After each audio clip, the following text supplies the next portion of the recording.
Meus irmãos, eu estarei chamando a palavra para os irmãos que se encontram no livro de Isaías, no capítulo 58. Também voltarei numa partezinha aqui do 59, onde diz a palavra do Senhor.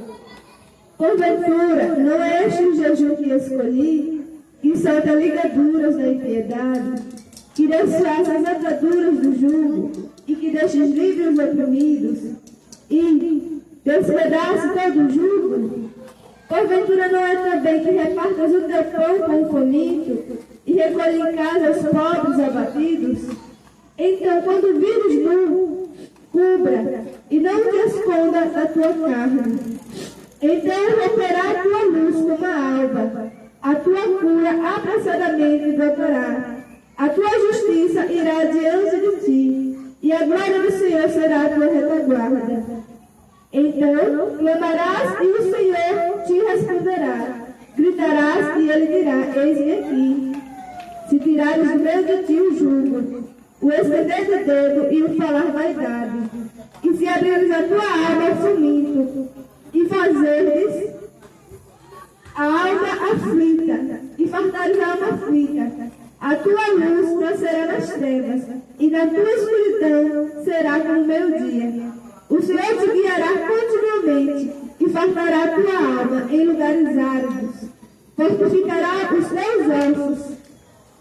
Será como um jardim regado, e como um manancial cujas águas nunca faltam. E os que de ti procedem edificarão as antigas ruínas, assim levantarão juntamente de geração em geração. E chamarão de reparador de ruínas, e restaurador de veredas para morar. Amém, meus irmãos, eu estou explicando essa parte, depois eu vou ler uma partezinha do 59.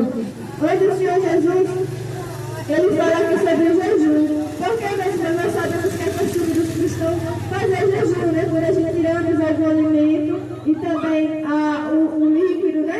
Por algumas horas, né? A gente se abstém de comer e de tomar algum líquido no jejum por algum propósito. Mas o Senhor Jesus, ele fala aqui que esse jejum é válido, sim, ele é válido, porque quando nós estamos fazendo esse jejum, a gente está mortificando a nossa carne para alimentar o nosso espírito. Esse jejum é válido, mas o Senhor Jesus falou na palavra dele que ele quer muito mais do que a gente não possa alimentar.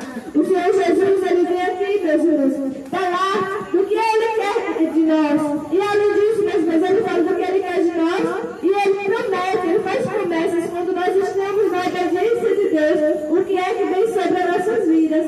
Aqui ele diz, meus irmãos, que quando nós tivermos piedade, ou seja, quando alguém que fez mal a você, quando uma pessoa que você não gosta, mas você vê aquela pessoa sofrendo, você não vai apontar o dedo e dizer, ah, bem feito, tá vendo, fez aquilo comigo. Isso não é da vontade de Deus. A vontade de Deus é que nós tenhamos misericórdia com o nosso irmão, né? Aquele diz do faminto, do repartido pão, quando a gente vê alguém passando necessidade, a gente poder repartir, mesmo no pouco, a gente poder compartilhar com o nosso irmão. Aquele diz que Deus não dá vestes para o irmão. Então ele fala da caridade, da bondade, da misericórdia que nós devemos ter com o nosso irmão. E aqui ele fala, não apontar o dedo, ou seja, não está julgando, porque julgar só cabe a Deus. Deixa o irmão com Deus se ele fez algo com você, se você vê ele fazendo coisa errada, entregue nas mãos de Deus, porque essa é a vontade de Deus, né? Porque o mandamento de Deus, ele já nos diz que ama o seu próximo como a ti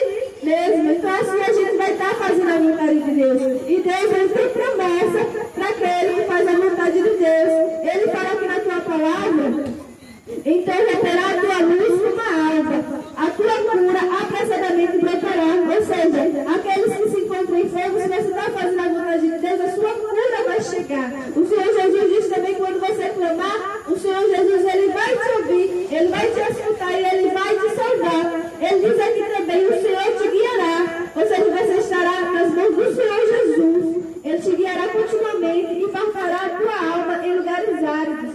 Fortificará os teus ossos, será como um jardim regado e como um manancial cujas águas nunca faltarão. Essas são as promessas do Senhor. Ele fala que você não vai ser mais treva, mais luz. Aqui na passagem ele fala também que as bênçãos do Senhor não vai só alcançar a sua vida, mas vai alcançar a sua geração, os seus filhos, os seus netos. Quando você está em obediência ao Senhor, né? Como eu falei aqui, o Senhor Senhor Jesus quer de nós a bondade, a misericórdia, que a gente venha ajudar o nosso irmão. E quando a gente vê o irmão fazendo algo de errado, a gente não vem apontar o dedo, a gente entrega nas mãos de Deus, porque Ele é o único que pode julgar, porque a gente às vezes julga porque o irmão tem pecado diferente de nós, mas todos nós somos pecadores. Então que Deus chame em conta, né, meus irmãos? E aqui, ao mesmo tempo que Ele fala das promessas de quando nós obedecemos a Ele também fala, meus irmãos, quando nós não obedecemos, que nós iremos colher o fruto do nosso pecado. Aqui no capítulo 59, aqui a partir do 10 diz: apalpamos as paredes como cegos, e como os que não têm olhos andamos apalpando. Tropeçamos ao meio-dia como nas trevas, e nos lugares escuros como mortos. Todos nós brandamos como ursos e continuamente gememos como pomba, esperando pelo juízo, e não há, pela salvação, e está longe de nós.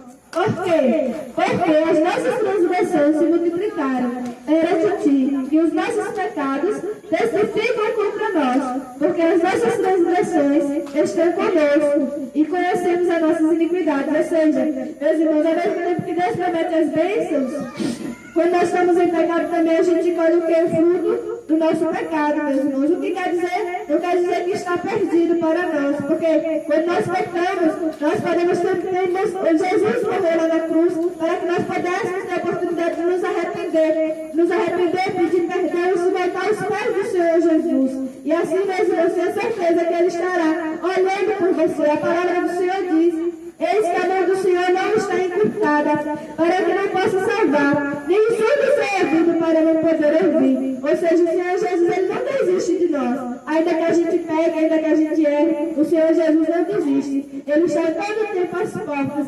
Se abrir, Ele entra, Ele faz morada, e Ele faz a transformação em nossas vidas, meus irmãos. Essa é a palavra de Deus que eu deixo para cada um meditar. A gente tem duas escolhas: tem o caminho de seguir a vontade de Deus, e tem o caminho de seguir as nossas vontades, pecando. Né, meus irmãos?